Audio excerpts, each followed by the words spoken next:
A Embraer ela tem 3 segmentos de negócio bem estabelecidos, que é comercial, defesa e executivo. E ela tem uma outra linha de negócio, que é até um Spark que ela fez lá atrás, que é um eVTOL, chama IVE, né? Que é o modelo deles de aviação elétrica para veículo elétrico, né? Com bateria, com pouso vertical, e que você pode substituir aqui o last mile dos helicópteros com algumas vantagens. Por exemplo, o número de partes móveis que você tem numa máquina elétrica ou numa máquina a combustão é completamente diferente. Isso acarreta menor desgaste de peças, menor ruído, menor manutenção. Isso vale tanto para veículo quanto para helicóptero, por exemplo. O nível de ruído é muito menor, então você pode pousar em áreas adensadas sem nenhum tipo de restrição. A gente acha que isso tem um potencial de deslocar esse last mile tanto para viagem de longa distância. Então, por exemplo, você vai pegar um voo, sei lá, São Paulo, Ribeirão Preto. Legal, mas na verdade você queria fazer Ribeirão Preto, Campinas. Você pode fazer esse outro last mile aqui de eVTOL. Né? Ou então, final do ano, São Paulo para praia. Né? O negócio mais barrufado que existe.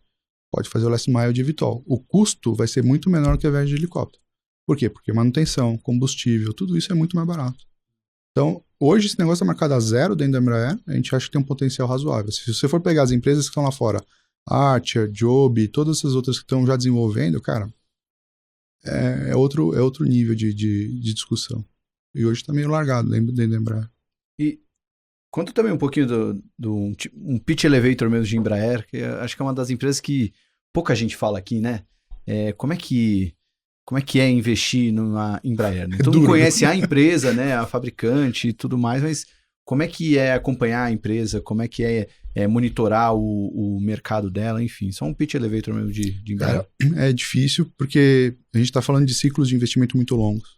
Então, esse acho que é a principal dificuldade. Como é difícil também se olhar para um ciclo de investimento em VEG, né, que o Chico estava comentando. Pô, é difícil.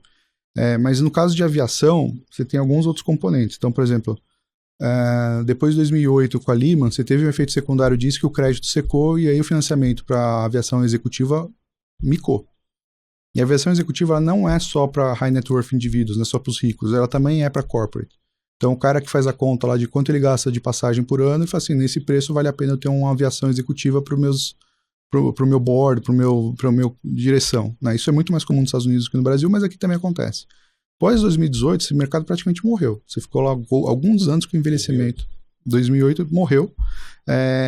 E aí, qual que é a vantagem? Você pega o que aconteceu com a Covid, cara, isso mudou completamente a imagem, né? Ou seja, ficou muito essa questão de, putz, eu quero voar independente de ter passagem ou não. Eu quero poder voar, os caras são ricos, falam assim, eu não quero mais ficar dependendo de aviação comercial. Os caras de companhia, a mesma coisa, uma questão de saúde sanitária, inclusive, e de você ter recorrência.